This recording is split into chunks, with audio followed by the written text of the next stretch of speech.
Well, we're at this dance again where BPNR is running late because some goober is running late or has some issue. It's been 10. I think that should be a new rule that I'll put on these streams. Is like, if it's been 10 minutes ever since I start the stream, I'm just gonna move forward regardless, even if they haven't gone to qualifying. That could also mean it go to like 30 minutes of practice before the actual qualifying session. At that point, I do not care. I'd probably just kill myself at that point, but whatever keeps y'all engaged, I suppose. More importantly, by the what keeps myself engaged.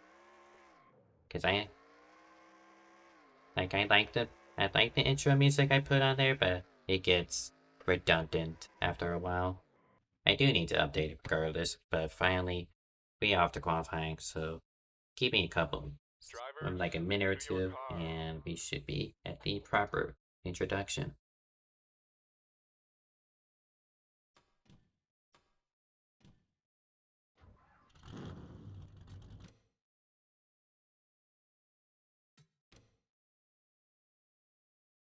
Drivers, to your cars.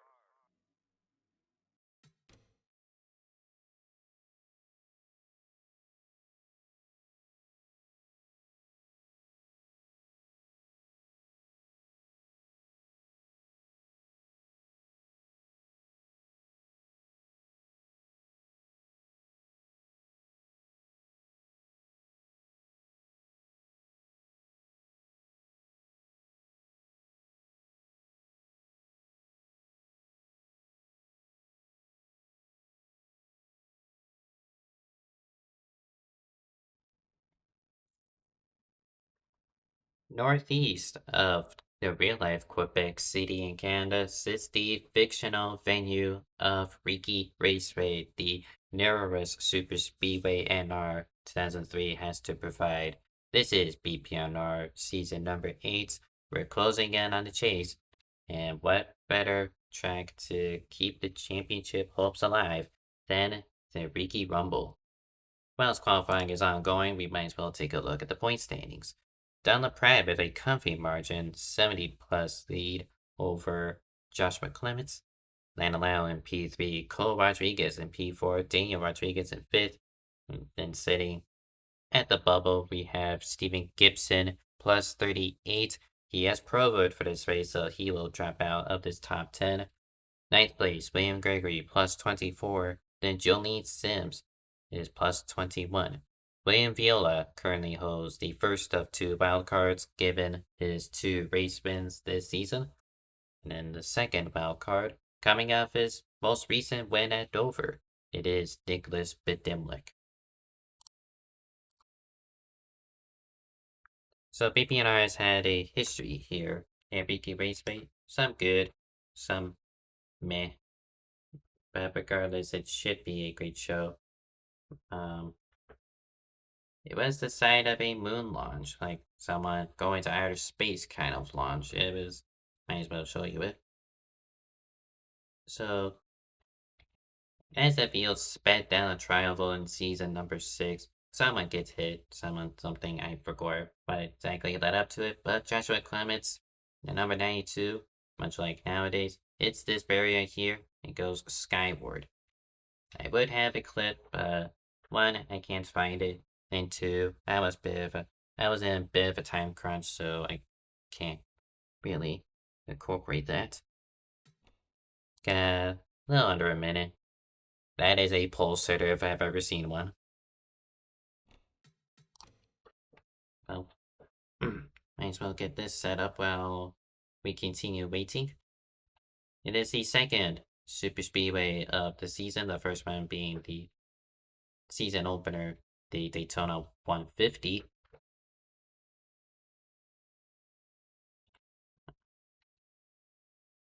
Um, I think this is good.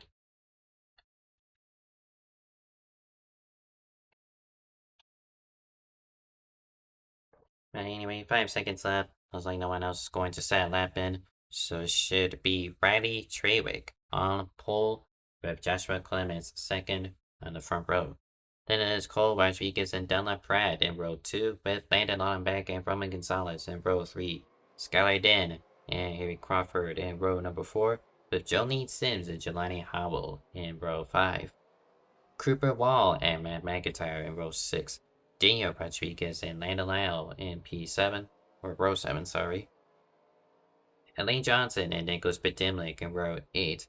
TJ Reading and Cameron McElreath, row 9. Brandon Carter and Dragons, row 10. Tyler Aziz and Mattis Wells, row 11. William Gregory and Carl Childress, row 12. Joe Schmuda and Alexander Hunt, row 13. The final drivers to set lap time. Meanwhile, Dylan Negron, Chico Shunome, and Iker Vera will start from the rear, and that should be a 29 car grid for tonight's race.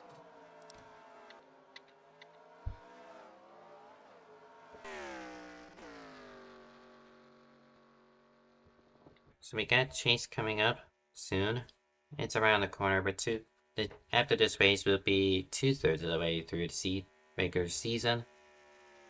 And some people have pretty much already secured their spots, much like the Pratt, but for those I want to say 6th on down are still on the verge of being eliminated. They're on that bubble, because given one, this is RIki, anyone could win this race. They just gotta play the cards right, and that could shoot them up the standings and possibly take up one of the few wildcard spots. But that's also a good talking point. Wildcards. There are already a good handful of winners who are occupying those wildcard spots, so my presumption is it goes off of points after a race wins. So just because you won a race doesn't mean you're guaranteed in if you're outside the top 10. So you gotta also have those points to boot if you're one of those drivers who've only won a single time this season. And if they get eliminated, or if they don't make the chase because they don't have enough points, well, that's a skill issue at that point.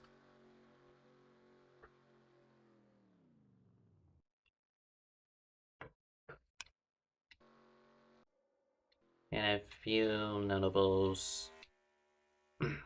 Let's see. Landenberg running the leukemia car for tonight. Carl Childress, I'm going to stab you for making us reset the server.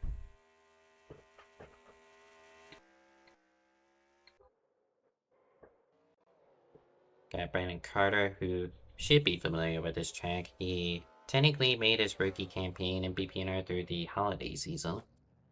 And while he currently leads the rookie standings this season, I don't. From my memory serves, after looking through the spreadsheets again, I don't. But my presumption is he didn't have a good amount of luck come his way through the holiday season. It's already been 4 months since the holiday season. Time has moved so fast. Elaine Johnson with a new livery, that being the Apple car, just the gray and white variant. Rockstar Energy for William Gregory, who is damaged during happy hour. First time we see Roman Gonzalez with the tan variant of the body armor machine.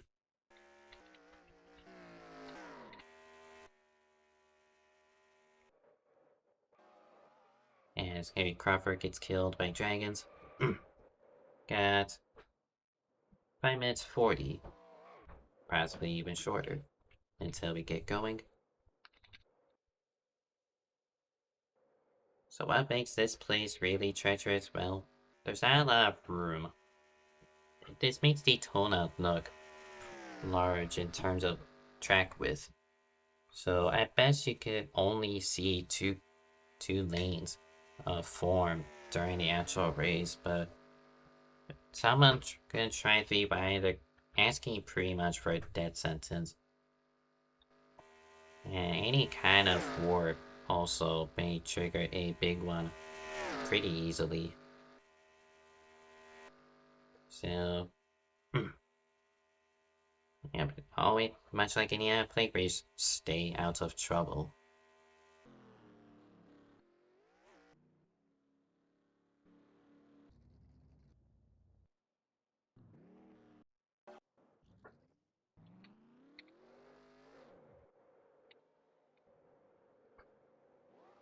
I don't have any other notes on me until we get to the race, that is.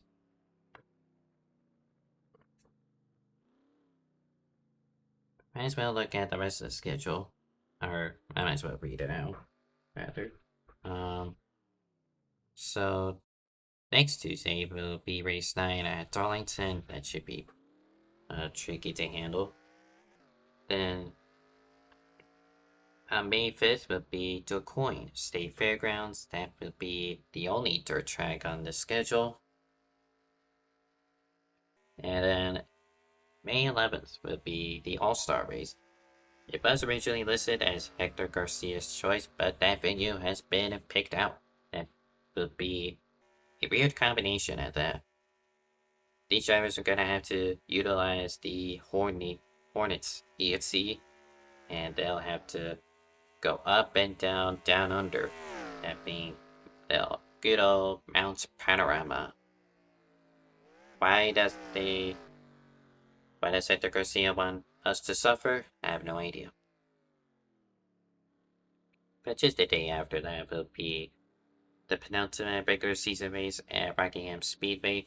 Depending on what version it is, I suspect a good amount of chaos. The Rock can give it, the Rocket can take it. And then the final regular season race being at Charlotte on May 19th. And that will be a patriotic race. And after that race, we will have 12 drivers compete for the championship in the final 5 races of the season.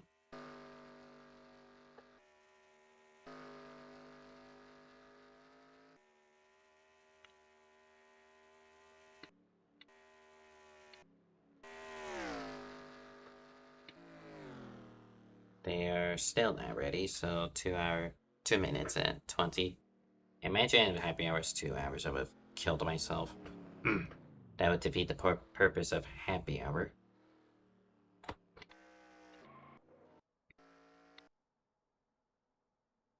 DD Racing, a team owned by Daniel Rodriguez. They just came off their win at Dover, a 1-2 finish, as a matter of fact. So, if you remember last week, I did ask them about how well they're gonna work together tonight, and they have good expectations. They have 3 cars in for tonight, that being the man himself, Nicholas Bedimlik, and if I can find them, Elaine Johnson. So the 3-man team of DD Racing tonight, they're hoping to find each other and work together. If not, then at least from what I'm seeing in TSP, those 3 are also with a good chunk of people, like half the field. So got a good amount of partners. Meanwhile, I see also in the teams being a good amount of people who opted to be by themselves, like Igor Vera, Brandon Carter, Cameron McGillies, Alexander Hunt, Joe Shmuda, McIntyre, even our points leader, Dunlap Pratt, as well as Cooper Wall. They all opted to be by themselves in the TeamSpeak, so that would mean not really getting the communication necessary, apart from our race admins, of course. But if you don't have any partners, you can't make moves. And when you can't make moves, you'll be shoveled out to the back.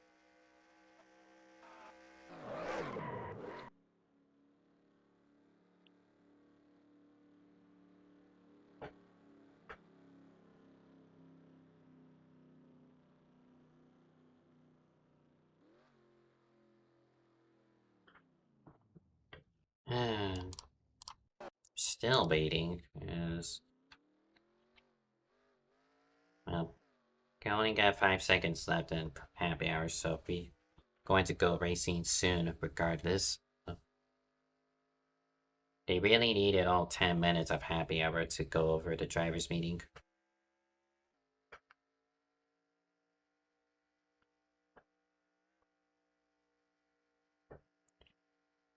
Might as well just get ready now, since we're about to start.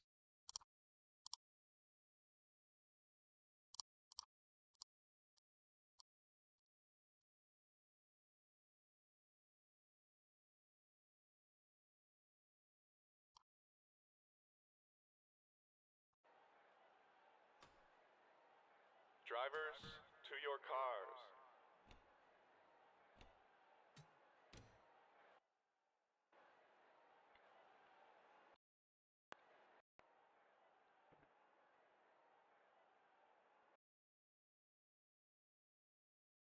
Alrighty, here we are.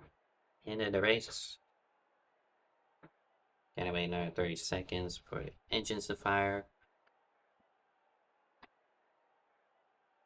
But yeah, Riley Trainwreck on pole. I'm really surprised. Even Atlanta Loud is surprised. It just only 4 thousandths of a second faster than Clements, who is usually really good at these plate tracks during qualifying. So we'll see what the 97 Chevrolet has in store for tonight. Drivers, start your engines! And it's also her first BPNR pole, according to Lana Lau, so congratulations to her. It's going to be 50 laps tonight. The game will say 55 because of overtime.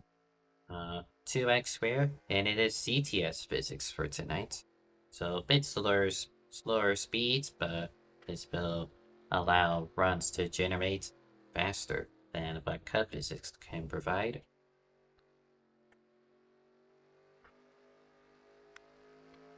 Someone towards the back didn't get going, but we should be fine. The pace car will dive into the pit lane. It will be Trawick and Clements on the front row, with Cole Rodriguez and Dunlap Prad in row number 2. Approaching the restart zone for the first time, and it shall be green, green, green at RIki Raceway.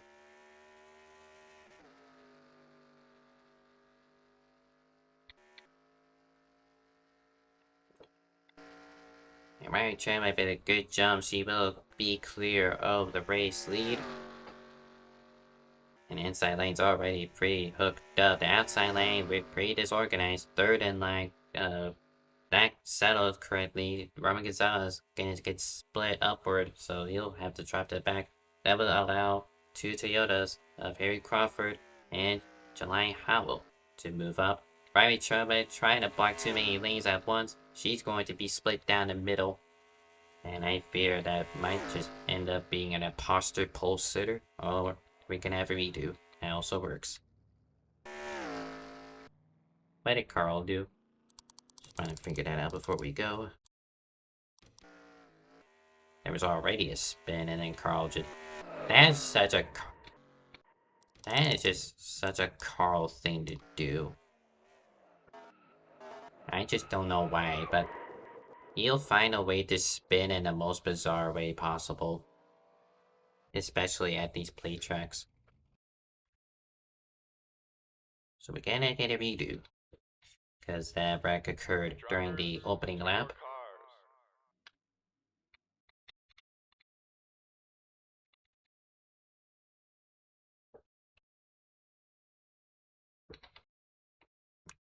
So this gives an opportunity for Trawick to try again, and hopefully this teaches her a lesson to not necessarily go with the aggressive blocking too early, especially on lap 1, because you can get swallowed up pretty easily.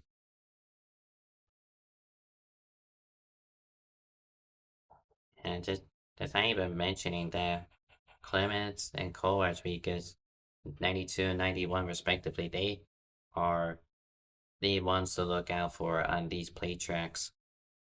Yeah, all throughout the NR community. Drivers, start your engines! And so we'll get this reset.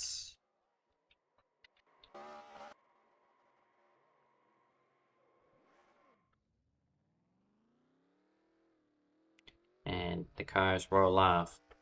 Once again, I give you a quick reminder, 50 laps overtime is possible, hence is 55 laps according to the game, 2x rare and CTS physics.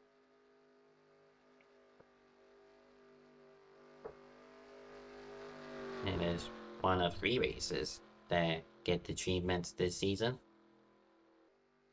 We had that at Daytona, and we will have it again at Talladega during the chase. Base car heads in.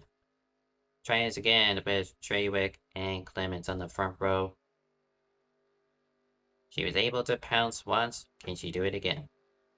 Into the restart zone, and we are green in Quebec. Kind of.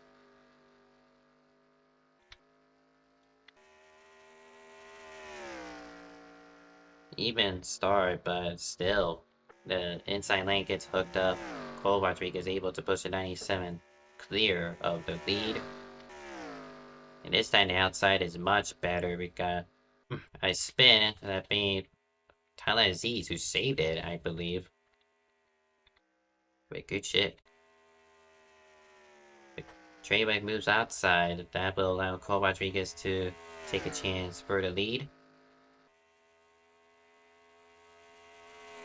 And that may have just been an early mistake for the 97 still, but less devastating compared to the first start attempt. It will be Cole Rodriguez who leads the opening lap. Got Landon back just behind him. Fouled for third. Got Treywick stuck on the outside, leading the outside train. And then Skylar Den on the number 13. Trying to make moves.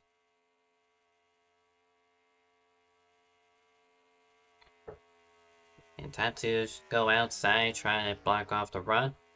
But Landon back gets the better of Cole Rodriguez, able to sweep by his inside. Perhaps it's his turn to take the lead and lead a lap. It's only 2 laps, but it's only been 2 laps, but it is 91 and 11 who have led the first 2 laps, or Pulsar yet to lead one. Oh, a bit of a babble, and there goes a big wreck, and that will trigger our first caution. Got Bedimlik involved, got Roman Gonzalez continuing his back streak, and then got Lane Johnson collected. Landon Lyle. And then Miguel Reed. Quite a bit of people, but we'll have to take a look at replay. Yes, it is race back. It'll be Landon Lyle back on lap number 3, who will see the caution flag first. And he will win the race back. Skylar Den, P2, 3 right across the line, but it is Jolene Sims who takes 3rd.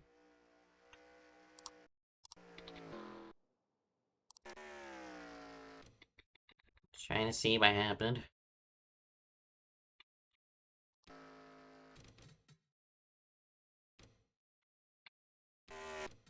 Trying to get a good camera angle if possible.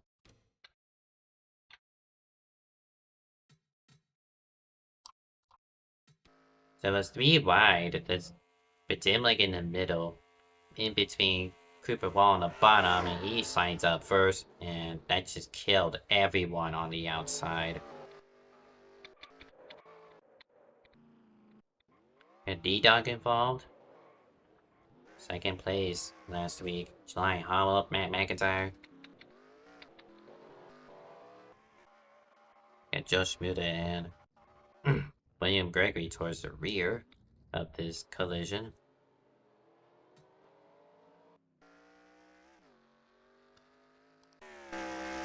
Go quick on board with Roman Gonzalez.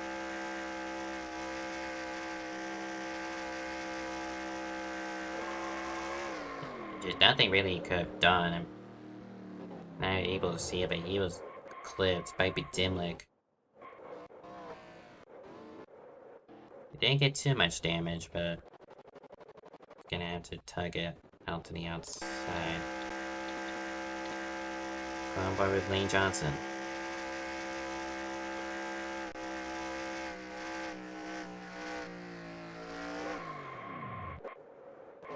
And Lane looked to be a survivor, but again, gets cleared. So that's all 3 of the DD racing cars involved. Now we missed the battle off the pit lane. Might as well be mine.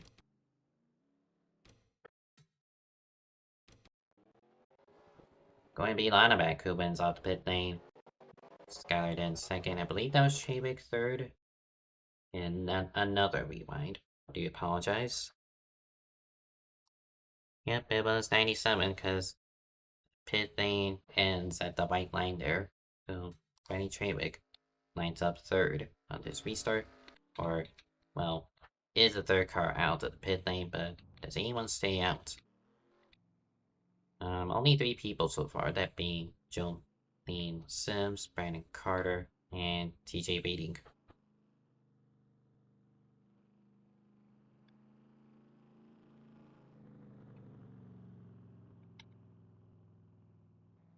Got a couple of VLLs, either via black flags or just voluntarily going to the rear.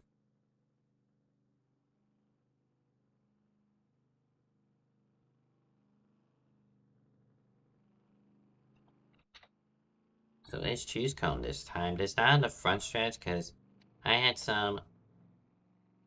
did this in the holiday season. I have gray liveries. It's just drawing up the yellows if they ever get a chance to. I just moved the choose cone to the backstretch. It should make proceedings a bit easier and more efficient. I believe I put it over here. Yep, over here. Closer to turn 3.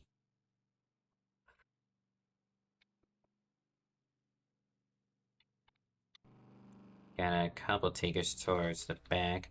Got Junome, D-Dog, Bedimlik, Shmuda topping off on field. They wrecked our pacing.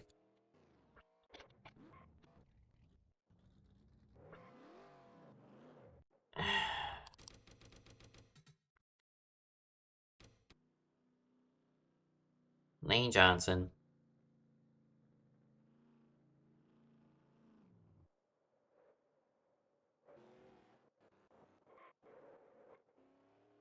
And that causes McIntyre to flip over. I believe he had to get towed. Yes, he did. That's unfortunate. We did miss a choose cone, unfortunately, because of that.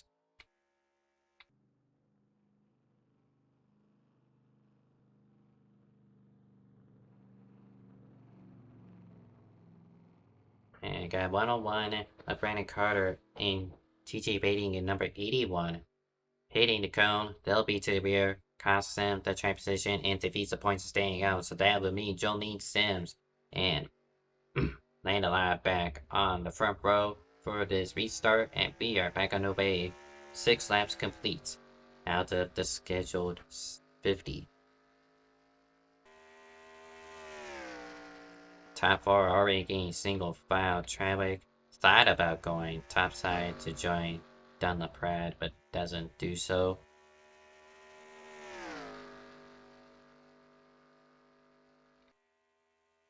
And meanwhile, Jolene Sims left to dry the inside. The 3 cars behind her are forging forward on the outside.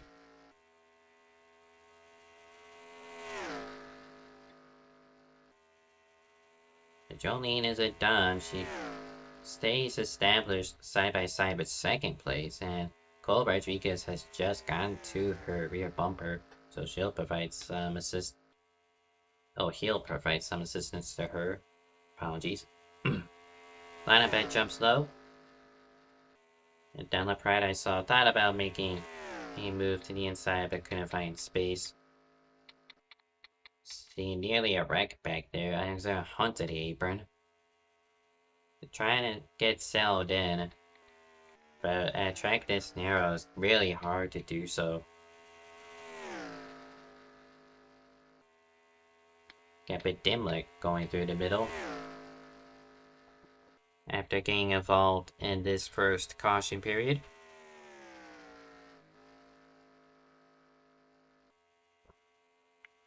And bang. He'll have to tuck in behind July Hollow, number 19. Really squirmy. Like the lanes just can't stay straight through the curves. I know that's not the point, but still, you want to be predictable. Just you want to be able to hold your line, and that is what makes line through the corners tough out. As Lionel gets sideways, he's able to save it.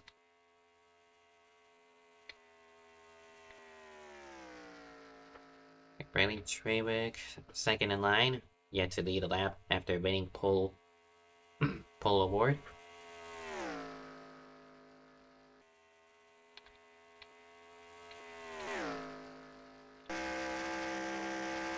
Harry Crawford currently scored 11th and hasn't had the best of season so far, but a good experience comes from the holiday season, as I alluded to during the pre-race. He was a champion of that after all. And what ultimately became a 1-2-3 for 7 Hills Autosport, the team owned by Thomas Troxel. Clemens gets shuffled out. Or, well, they're just trying to get the wide, but it's not working. Crawford ended up getting shuffled, but he quickly finds space on the inside. You might see the 0-2, Roman Gonzalez blinking, but has calmed down.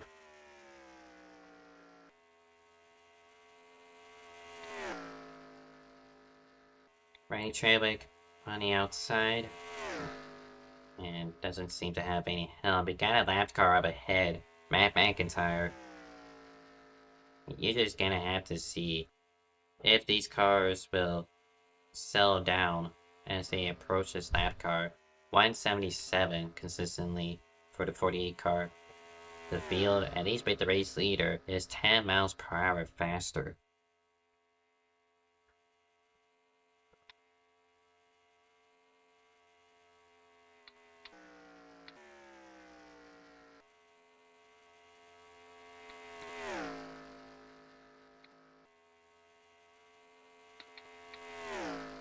And 48 will head down the apron, staying out of the way.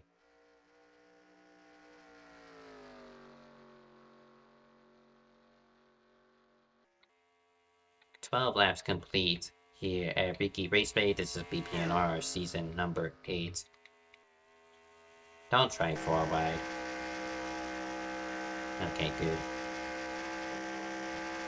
I'm surprised 3 wide hasn't killed so many people already, but 4 wide? That's just a legit death sentence. Carl Rodriguez on the outside. As it snows in front, getting pushed by Tala Aziz. He'll lead this lap. Meanwhile, Matis Velza, number 20, the lone Lexus of this grid, shuffles 3 wide.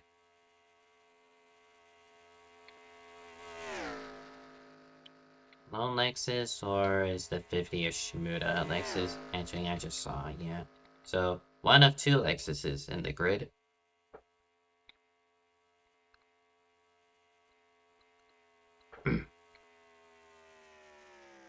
And now they're really testing my theories and my concerns of 3 wide racing here at RIki. How about Dimlick? He is, and D-Dog. Both of them were collected in the wreck, and both of them were restarted at the back just to top off on fuel. And now both of them are in the top 10.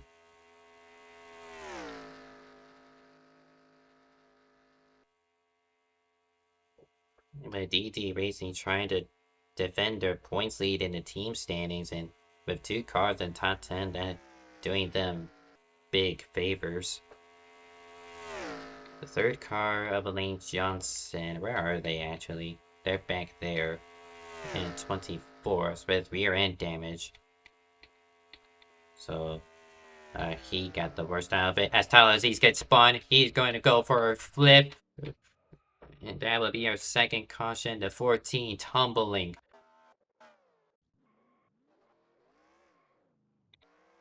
I wasn't gonna say anything about Z's, because I feel like I would have jinxed him. Doesn't really matter in the whole scheme of things. But it's going to be caution number 2. It is race back. Jolene leads with Lineback trying to peek outside, but doesn't have any help. It'll be July Howell in 3rd place.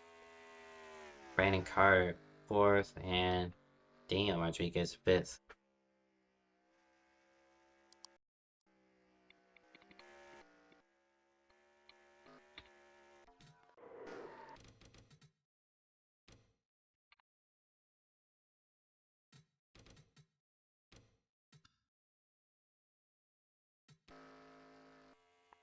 His spin initially was through the trial, but as he goes inside, he blinks out and...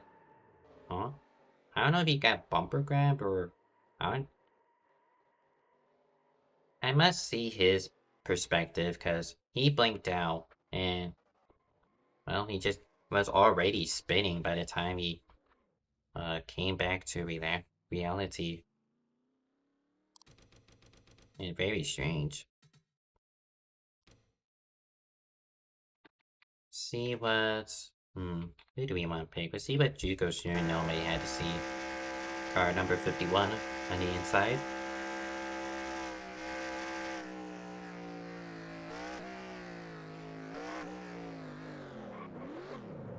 And just... Everyone was... It's a self-cleaning super speedway, which is... Well... Kind of just a given here at RIki. And Shiranome, one of those not able to survive. I would have laughed my ass off when the 48 hits the butt end of the pit wall.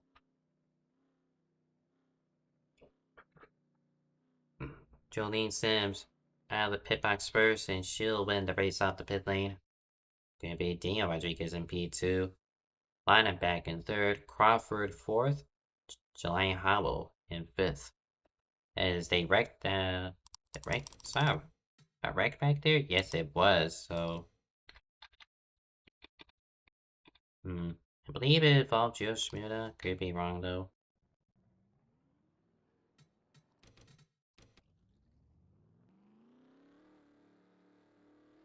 It's 3 wide, and I think Iker Vera was trying to avoid this wall here that was just sticking out, so we'll go on board with him. Yes, 3 wide, and yep, my assumptions were true. Shmuda lucky to stay straight.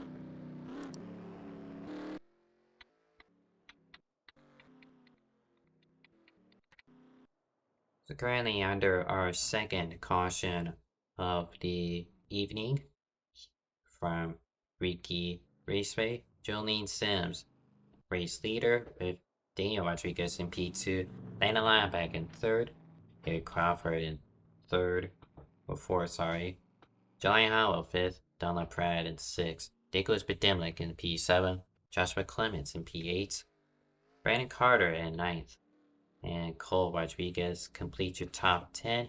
You've only had 1 retirement, that being number 77 of someone, I forgot. Dylan Negron.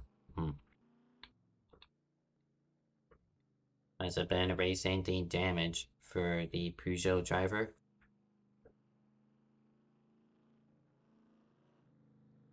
And Mac McIntyre is currently 4 down, but I've been told he'd be given 2 laps back during this caution period.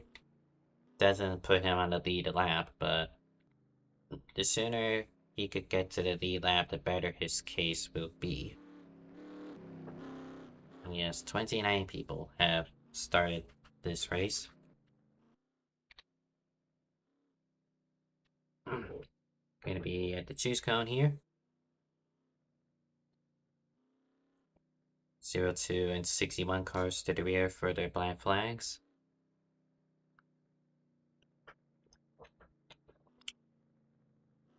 Top 2 picks the inside, line it back. Third, chooses outside, he's got Big Dimlick to join him.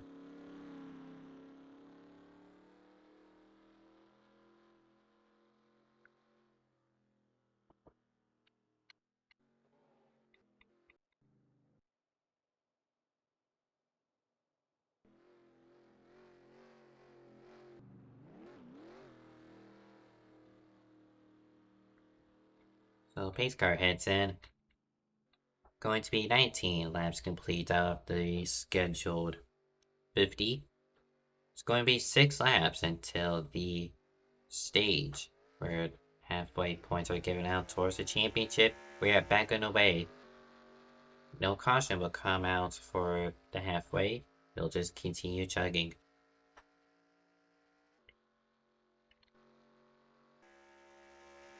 Lineback got no help on the outside. His original help of Bedimlik has fouled inside on the restart. And that's because his team boss, Daniel Rodriguez, sits behind him in third. Oh, he's gonna get sideways. He saves it, but that was really dangerous. If that gone wrong, he would have collected everyone behind him. If I have to go, Harry Crawford has roof damage? Looks like it. Yes, he does, so that will impact his aerodynamic speeds. But with him being 4th place right now, he is still keeping relative speeds with the top 3. So I suppose it's not impacting him too much. As that nearly a bump gone wrong, Joshua Clemens towards Lana Lineback, that both of them keep the cars under control.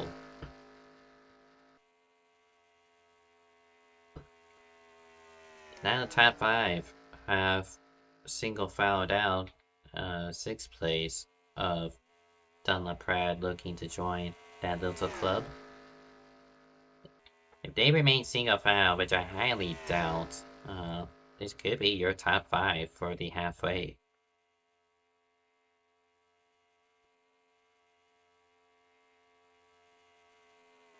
And for Bedimlik's case, he would rather try to win this stage. He does hold one of the 2 wildcard spots, but in the event, they have to go off of points rather than race wins.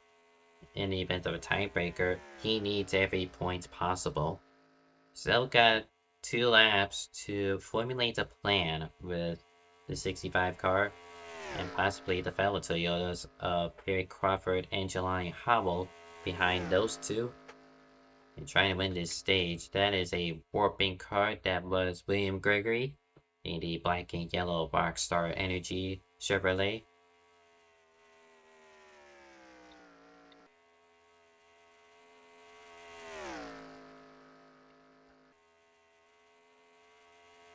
And there's a wreck towards the back. This will likely end the race or stage under caution anyway.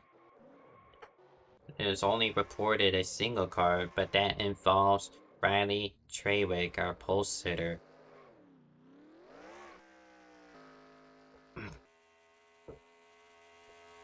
And she fumbled the starts and didn't get to lead a lap. And this is just insult to injury. So 2 to go. Well, 1.5 now. We stay green. But look at that. Now the lead group has single fouled out. It's only Joshua Clemens on the outside.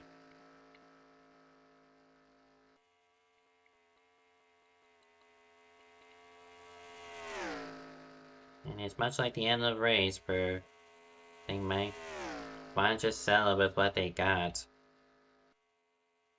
Jelani doesn't really think so. He goes inside. Going to have Mattis Bells in first car on about to join him, but at last they as well plan to shuffle out Dunlap Pratt and Cole Rodriguez. It's going to have to be a two-car tandem battle for fifth, but if it'll be Jolene Sims who wins the halfway, we stay under green flag conditions with Nicholas Bedimlik in P2, Daniel Rodriguez in third, Harry Crawford fourth, and Jelani Howell all receiving championship points. 6 on back does not matter. So as we hit halfway through the scheduled 50 laps here at RIki Raceway, I just listed top 5, so it'll be Dunlap Pratt having to battle Mantis Bells for 6th. It'll be Brandon Carter inside of Cole Rodriguez for 8th, and be Skywayden inside of Landon Loudback for 10th. Currently, as they hit the lap car of Tala Aziz with the engine damage, I presume, after the big tumble he had during the most recent caution period. Only 2 so far. He is severely off pace and he's gonna have to get lucky to grab a few more positions by the time this race concludes. Still only 1 retirement, that being Dylan Legrand.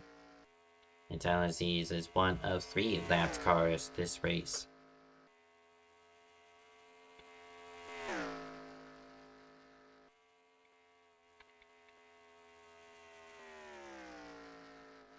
This opens the door of strategy. Now that the halfway has been decided, as Jolene Sims goes outside, she'll lose the lead and she's gonna shovel backwards.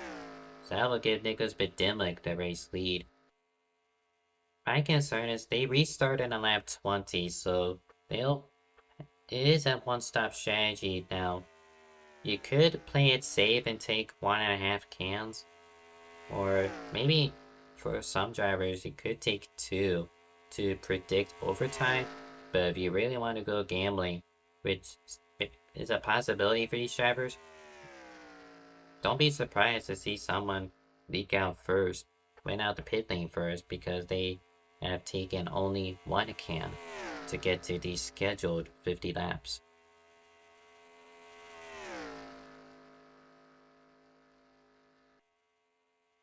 But then Gregory's sideways, but he keeps it under control. He's gonna have to shovel backwards.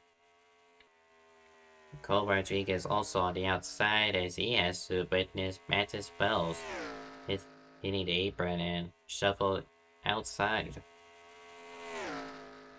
That breaks a bit of a gap between 5th and 6th, Dunlap Pratt and Skylar Den.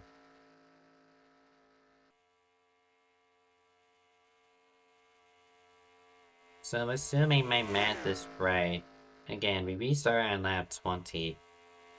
We're halfway through this fuel stint. If they want to pit now to make it to the end, they can, but I would still personally wait a few laps, like go to probably 35.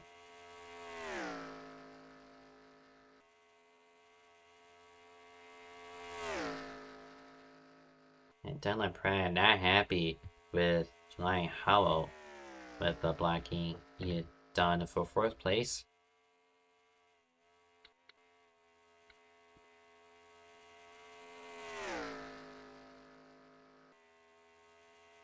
Yeah, Riley Tremig on the apron, trying to stay out of the way. And she does so.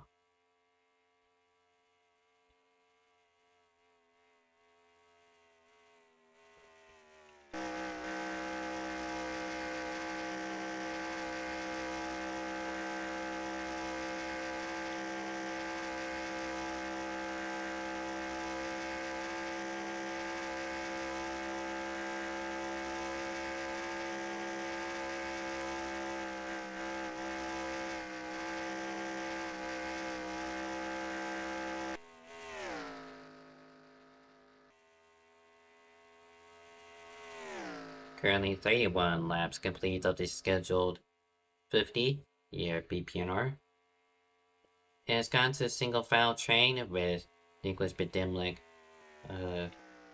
at the head of this train with teammates 15, Rodriguez P2. Gary Crawford 3rd, Schlein Howland 4th, and LaPrade in the top 5. Already got some numbers popping up. Skylar Den reports 9 to go, which is not 9 to go right now, but that is referring to the field that he currently has. So that gives the rest of the field an idea of when to pit.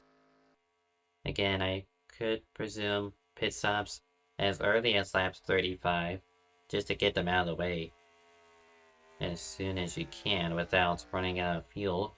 We do have side-by-side, that being William Gregory getting clear of Jolene Sims' defensive move. So Jolene dropping to the back after she led and won the halfway bonus. And trying to play her parts of the field game.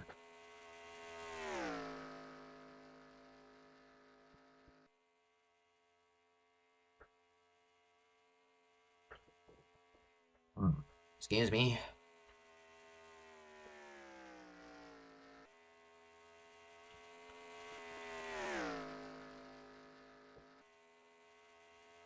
If I had to appreciate the NR community for one thing, is that at least it's not like next gen play races where they're going 4 wide for fuel saving.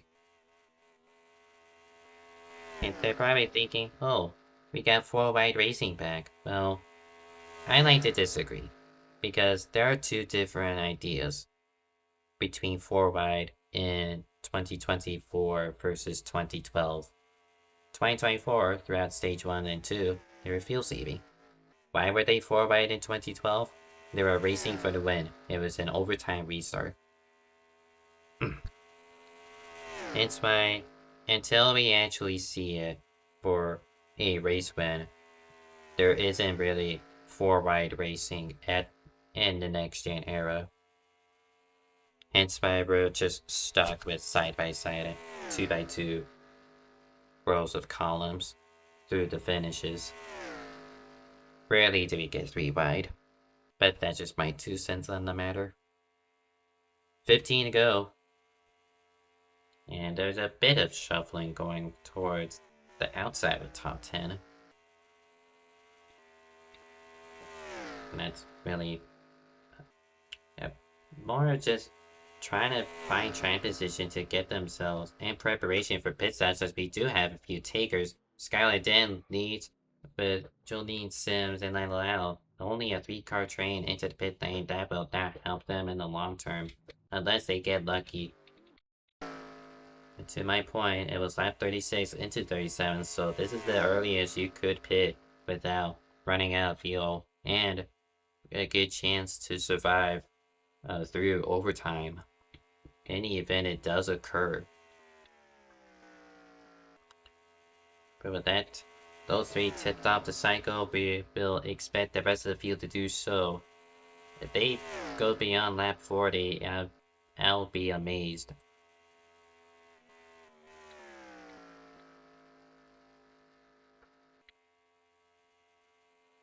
You can see Jolene Sims getting out of the pit lane. She has lost touch with Skylar Den and Lana Lau. Now, with the apron being banged, much like the actual track, this gives them an extra leadway, because now they could emerge now and be in touch with the lead group.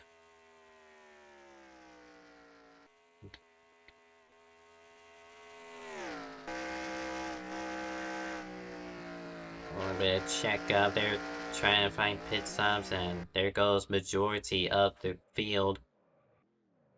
Oh, Ripper Plant cuts up the Lana back.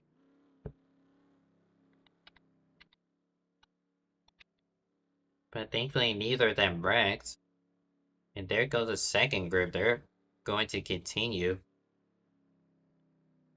But Skylar Den back down the pit lane for a speeding penalty. So that will hinder his chances of winning. Meanwhile, Shmuda will be out of the pit lane. First question mark? Or with their later group. Someone just stopped. That is bizarre. But look at it, the proper formation out of the pit, so... And that was a Lane Johnson in the apron. But a properly knit group that led the race. Matt McIntyre, who is at least one lap down, is going to be directly ahead of Nicholas Bedimlik. Meanwhile, the final group is coming in, ended up being contested of Alexander Hunt, Shunome, Vera, Childress, Beating, and Cooper Wall. Cooper Wall overshot his pit box. Cole Rodriguez out of the pit lane. Not sure if he'll lose touch with this grid. Going to appear ahead of him now. But the speed difference is just too much, and Bedimlik will cruise by to the race lead.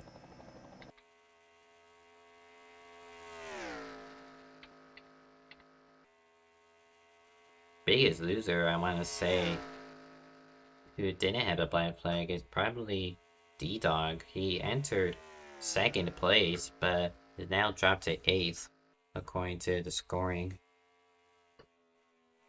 But they are the 7th car in line. Well, unless... Oh, 92 is actually leading, so... Oh, this is correct. It is Clement who is able to lead a couple of laps before the pack has swallowed him.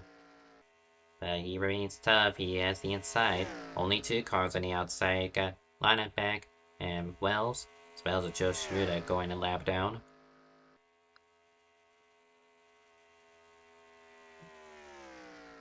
Nine laps to go of the scheduled 50 laps here at RIki Raceway.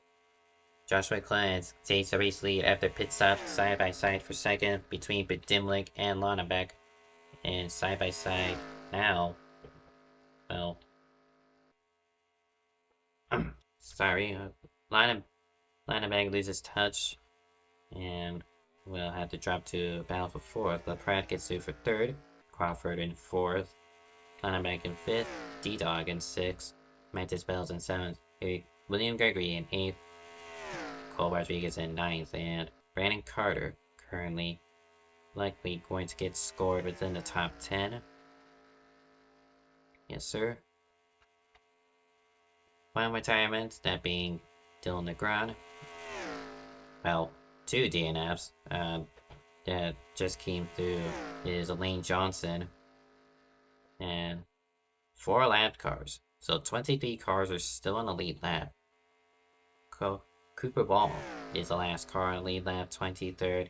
He is by himself, just exiting turn 4.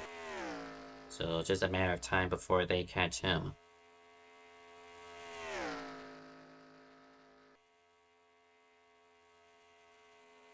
Joshua Clements robbed of a race win during overtime at Dover. He lost to the very car behind him, that being Nicholas Bedimlik. Still got 7 laps, but does Clements take any redemption of winning this race as they nearly wreck? But that was shuffled out Nicholas Bedimlik. Likely a bumper grab scenario. But regardless, Bedimlik is going to have to drop to the rear of this group. That promotes Dunlap Pratt to 2nd with Harry Crawford in 3rd.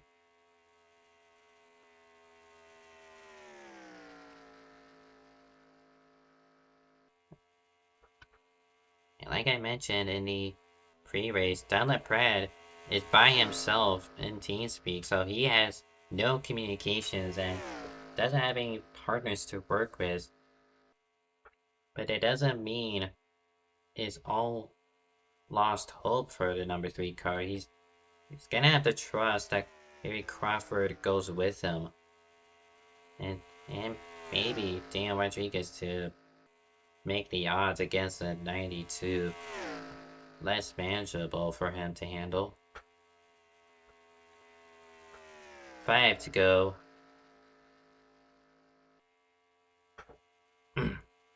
Still got plenty of time to make moves.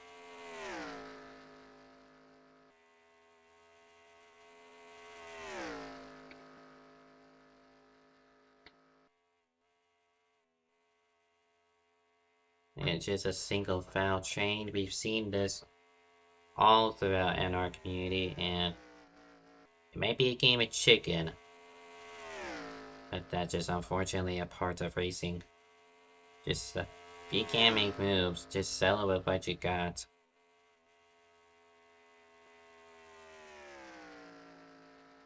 But that's 4 to go, and these drivers still think that it's too early to make a move.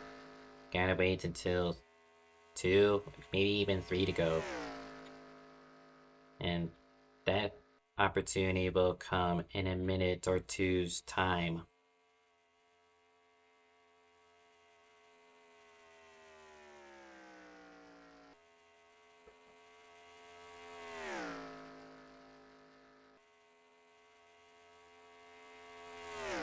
Coming to 3.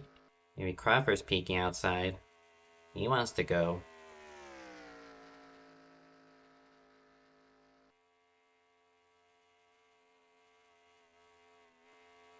It's nearly a wreck right there, that being Nicholas Bedimlik, just ahead of Jolene Sims. Still holds the top 10 spot, but only by a fraction. These drivers are wanting to go. And Joshua Clements, he would rather see this stay single file. Just so that he doesn't have to make any desperate moves. 2 to go.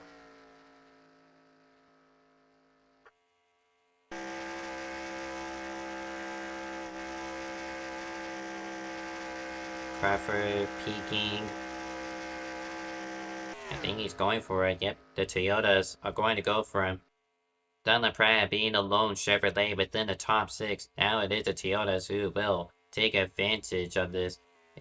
Clemens is not going to block that. Eric Crawford is on the outside. Almost clear. He's got Daniel Rodriguez pushing him as well as Landalon back. But with no wreck in sight, it will be the white flag here at RIki.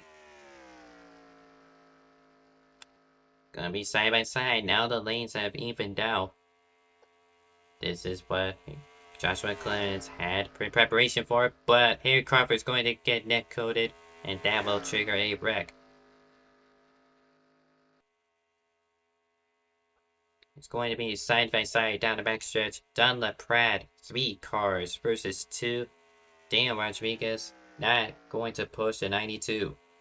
And for the second week in a row, Joshua Clemens gets robbed, and it will be Dunlop Pratt out of turn number 4. He will win here in Quebec, Canada.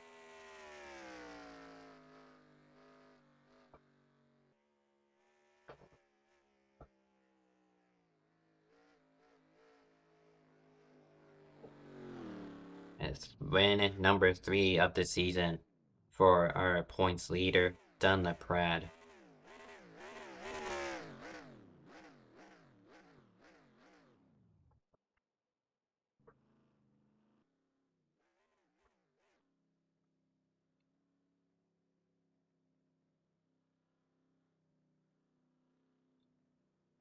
And 33 laps to the end of the race, and that's the longest BPNR has gone at this facility.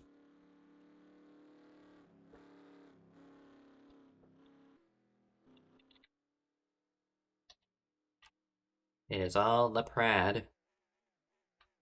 And this season, not necessarily done for, as the chase reset will soon provide order to things.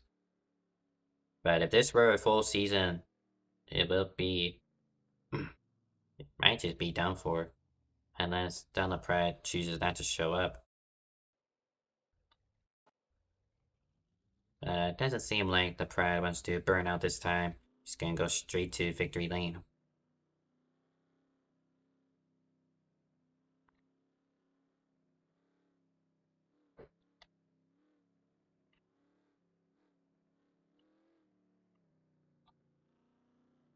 Pretty good victory lane, aesthetically.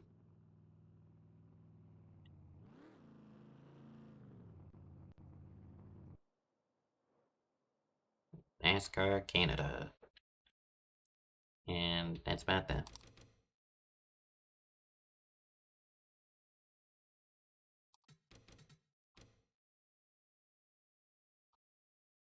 Pretty good race for Super Speedway standards. Only 2 cautions. Really impressive.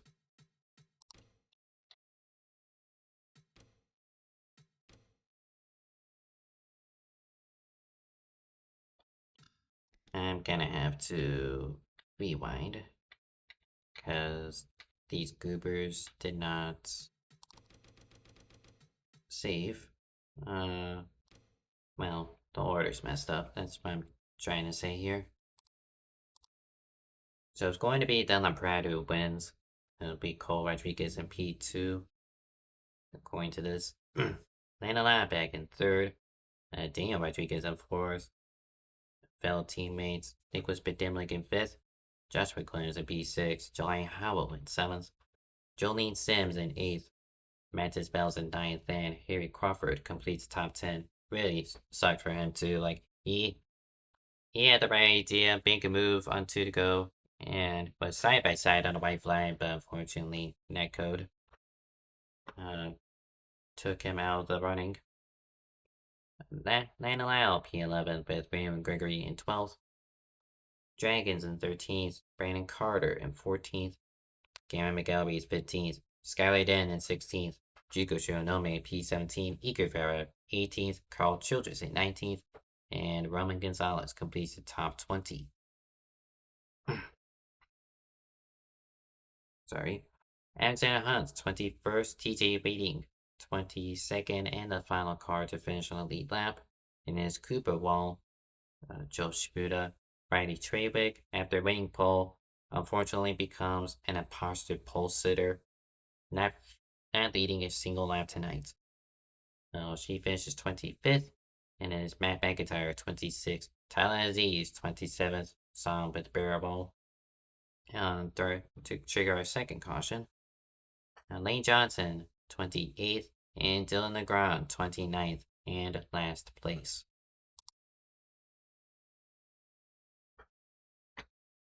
Oh boy. Lanza speaking, and currently no one in the interview booth.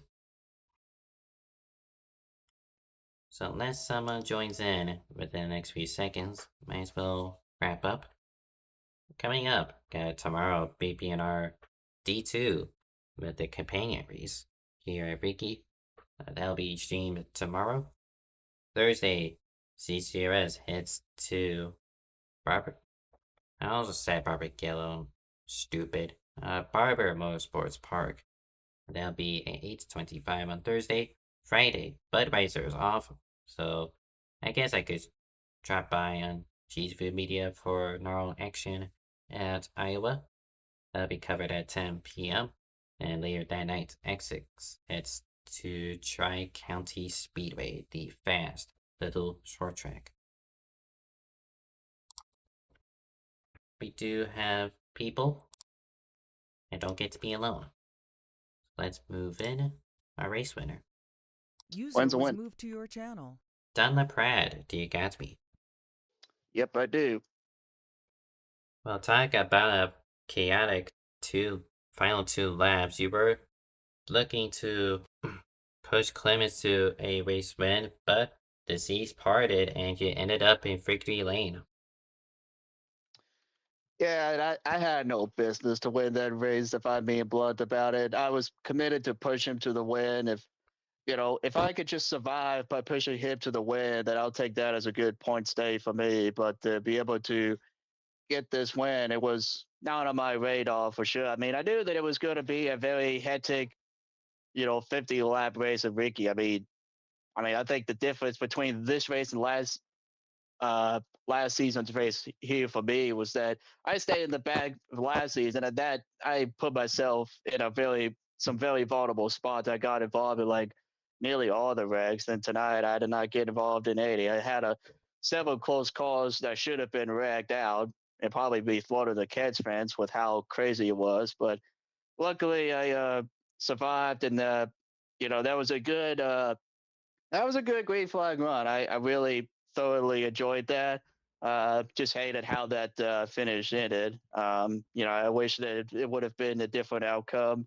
And like I said, I had no business to win that race, but I guess sometimes it's super speedway racing. I mean, the kind of philosophy I always have in super speedways is you have to be lucky in order to win these races. Sometimes you have to be really good at the super speedways to win, and sometimes you have to be lucky. It's just kind of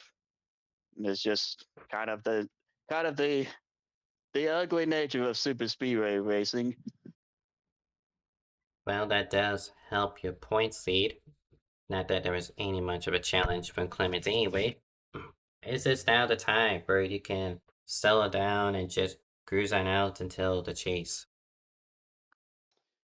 Yeah, just I mean, I think we would have good. I think I was in a good spot at least to make it in the rest of the regular season without having to worry too much, and you know have a shot to win the regular season title. At worst, I finished second. I think one of those two are kind of my goals. I mean, my ultimate goal is to uh, win the regular season championship, and this not the way how I wanted to extend my lead, but it does help out sometimes. I guess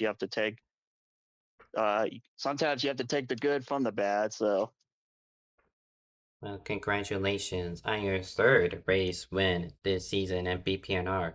Thank you for joining me. yep, thank you. User was moved out of your channel. We do have one more. User was moved to your channel. Cole Rodriguez, do you got me? I got you. Well, it looked to be a Toyota Surgeons in the final laps, but unfortunately that all unraveled with the Chevrolet driver on Dunlop Pride winning. Talk us through your race. Well, for us, it's not exactly unfortunate. It kind of fell into our favor there at the end, but no, yeah, it was a interesting race. We started third and kind of stayed. We didn't exactly stay there because of earlier in the race, I had fallen off a little bit, just trying to go to the outside with Tala, and I guess the driver made it 3 wide behind, and it just kind of killed us. And I fell back to about back half of top 10, and really couldn't recover for most of the race, honestly. But um, yeah, it was a lot of riding around, kind of single file, trying to pass people on the inside. The outside lane kind of works, but you need more than like 3 people for it. So um, yeah, no, it was. But yeah, definitely at the end, it was better for the outside, just because there's actually people who wanted to do it. But I was on the outside coming to I believe it's 2 to go, and then let's see. So I went to the inside then after that, because I was like, oh, there's already 3 guys up here, and there were 2 guys on the inside.